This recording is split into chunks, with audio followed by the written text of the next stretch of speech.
orangey red leaves, the beautiful pumpkins, sweater weather, and Christmas decorations next to the Halloween ones at your local Walmart. Oh, how I love the fall season. I really do. It's up there in one of my top 4 favorite seasons. But in actuality, I don't really know fall quite that well. You see, I was born and raised in South Florida, where there's only 2 seasons, wet and more wet. And both are pretty damn hot. No sweater weather down here, folks. So besides the Walmart thing, I've rarely ever experienced true autumn, which means that most of my experience and knowledge are based on media that I've watched. Never jump into a pile of leaves with a wet sucker. Perhaps this media consumption, plus my lack of contact with fall, has made me romanticize the autumnal aesthetic. And I haven't seen a film or show represent that aesthetic so beautifully, so brilliantly, than in Cartoon Network's Over the Garden Wall. I had always known about the series, but I only saw it for the first time earlier this year during the summer, so you know I'm not wearing rose-tinted nostalgia glasses while reviewing it. No. I'm wearing these cool recency bias goggles instead. It quickly became one of my favorite shows of all time. Top 2, in fact. If you haven't seen Over the Garden Wall, I want you to drop everything you're doing and go watch it now. It's an amazing experience if you go in almost completely blind, like I did. It's on HBO Max, so if you have that, good. But if you don't, well, there's probably some other legal ways to watch it. If going in blind isn't your thing, I'll give a brief explanation of the miniseries to get you into the show. Over the Garden Wall is a story about 2 brothers, Greg and Wirt, who get lost in these mysterious woods called the Unknown, where they encounter all sorts of strange people and things. Something feels off about this place. Most notably, Beatrice, the bluebird, who helps them go to Adelaide, where they are told they can get directions to leave the unknown. How about I bring you to Adelaide of the pasture? She could help you get home. Oh. Over the Garden Wall feels very different from other Cartoon Network shows, but at the same time, familiar. As mentioned before, the show has this autumn-like feel to it, which gives it its seasonal charm, and at times can be dark, mysterious, and kind of spooky. Then no one shall be devoured alive tonight. Which sets it apart from the usual wacky, zany, lol-xd random humor, which I absolutely love, of most Cartoon Network shows. Hit the spot!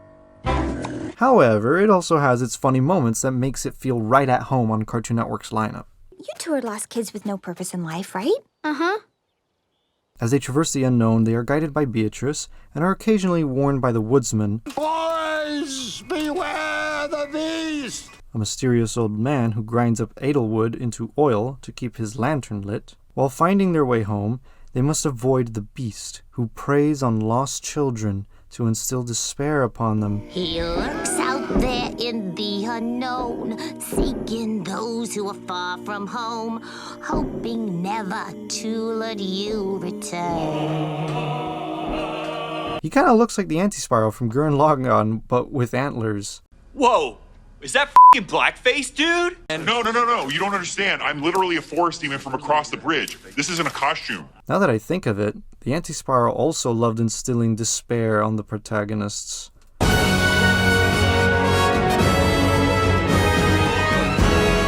And of course, they meet other people along their journey that help them with character development and finding who they are.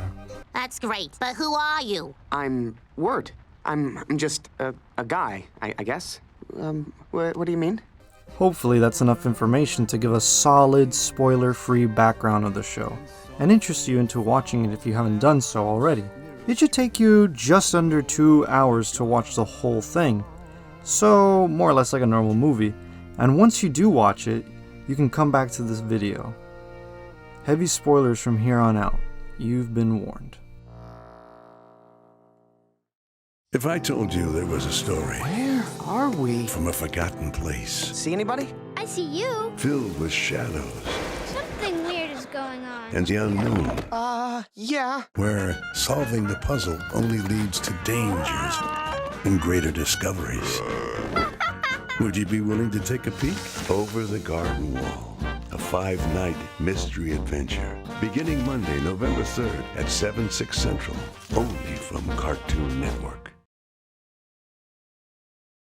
Welcome back to the video if you were one of the ones that went to watch Over the Garden Wall for the first time. So yeah, Adelaide was a lie. First, let's talk about the elephant in the room. The single greatest plot twist of this entire story.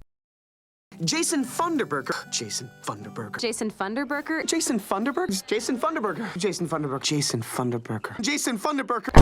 Hey, Sarah. Are you ready to go? Hey, Jason Funderburker. Oh, hey, Wirt. All I can say is, bruh. Oh yeah, and then there was that thing about the unknown being purgatory or something. Not a big deal. Joking aside though, let's get into the setting of the show and what the unknown is. Over the Garden Wall seems to take heavy inspiration from American folklore, old Americana, and classic cartoons. In one of the episodes, they board a steamboat with the name McLaughlin Bros, a nod to the McLaughlin Bros, which was a publishing company that made games and these paper toy thingies, and many of these games and toys featured anthropomorphic frogs wearing lovely attire. Remind you of anything? Also, if you look closely at the steamboat, it has those same little tabs that those paper toys have to maintain the shape, which is a pretty nice touch. The main star of the setting, however, is of course the forest called the Unknown. With its foliage, landscapes, and vegetation, we get a good idea that this show seems to take place somewhere in New England. I heard that the show's creator and writer, Patrick McHale, took inspiration from New England postcards. The Unknown has this certain energy to it. It's dark, spooky, unnerving, but at the same time, it's kind of inviting. Like, I kind of want to hop into the scene and sort of explore it for myself. But besides what the Unknown physically is, what does it symbolically represent? Well, as I mentioned before, the Unknown represents some sort of purgatory or near-death state, which becomes clear upon finishing the series. Sometimes fall can symbolize decay or imminent death in literature, which seems to be in line with the show's autumnal theme. You sure you want to leave? Me? Yes. Oh, well, you'll join us someday. Let's talk about the dynamic between the two brothers. The way the two brothers' pros and cons complement each other's roles is one of my favorite things about this series. Greg, you need to stop acting ridiculous all the time. Huh? As the elder brother, or I guess half-brother, We're related cause my mom remarried and then gave birth to him with my stepdad. Wirt is more mature, responsible, and risk-averse than Greg. His relatively higher intellect allows him to assess the dangers around them and think his way out of certain scenarios. You know, it's kind of funny finding a basket of turtles in an abandoned house, huh? Yeah. Greg, not that kind of funny. Huh? Oh. However, as a young teenage boy, he lacks confidence in himself and is afraid of trying new things even when it is clearly the best option. Your tape says, for Sarah. You gonna give it to Sarah the bee? I want to, but I can't. Greg, on the other hand, has a more naive, innocent, childlike perspective of the world as the younger brother. Wirt, you can do anything if you set your mind to it. That's what the old people say. Because he's such a young child, he uses his imagination more freely, doesn't try to hide anything, and is way more willing to try different things given the lack of self-awareness. Can I see it? Yeah, it's just a tape. Yeah, okay. I'll give it to her for you. Oh, Greg, wait. These two contrasting traits complement each other beautifully and are a great representation of childhood versus adulthood. When we were kids, we generally didn't give things much thought. We kind of did what we wanted. No shame, no remorse, no worries, just kids having fun. Children are also sheltered from the problems of our world, so they generally aren't as aware of the dangers as adults are. You don't hear 5-year-olds talking politics on the playground. Another thing children do way more than adults is that they use their imagination. What are you supposed to be? It's an elephant costume. Woo! Woo! See my trunk? Our creativity takes a nosedive as we mature, since we're told to grow up and stop behaving like a child. You're a big boy now. No more talking about cartoons. You're only allowed to talk about taxes and how to evade them. I don't care who the IRS sends, I am not paying taxes.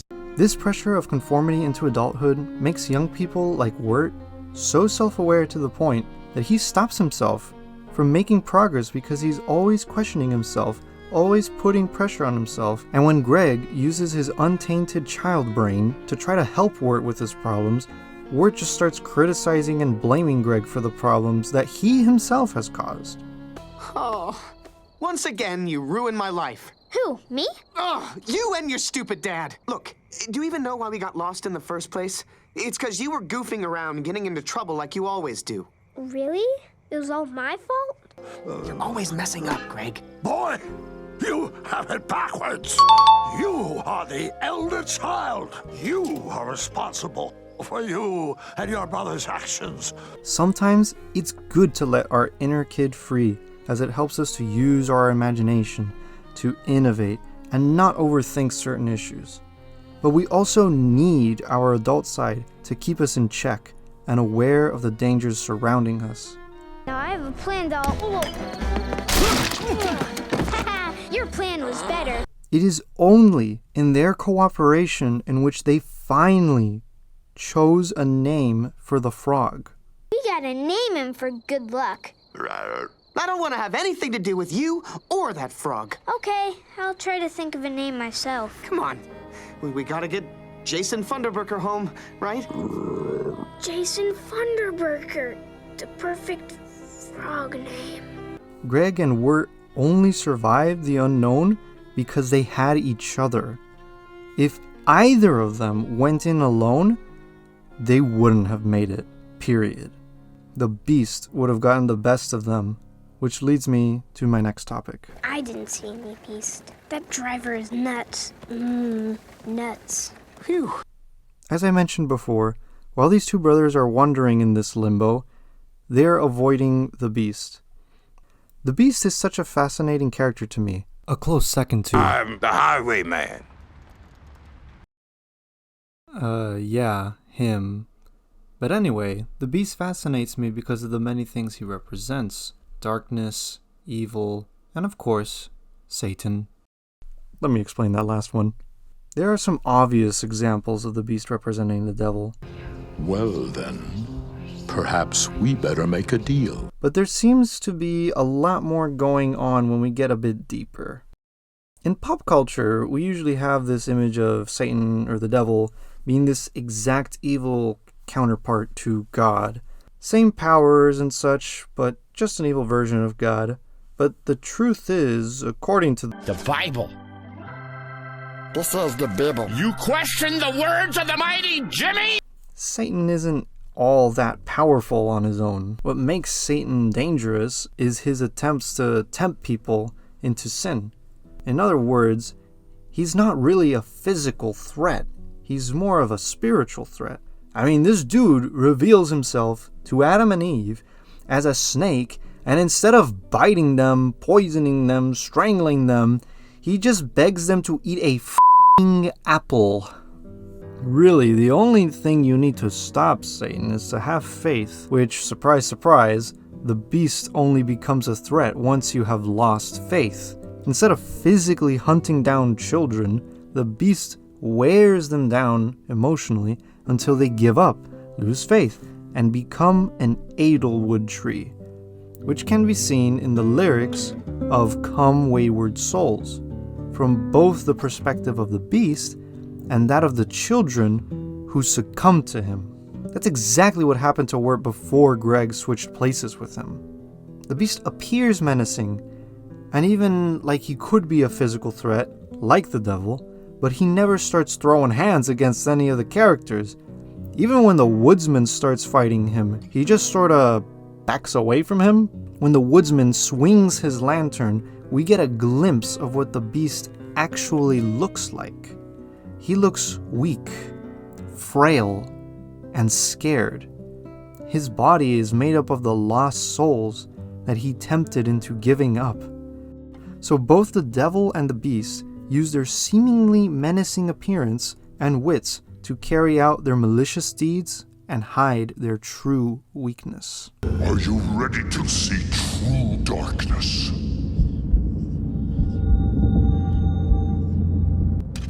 Are you? Don't!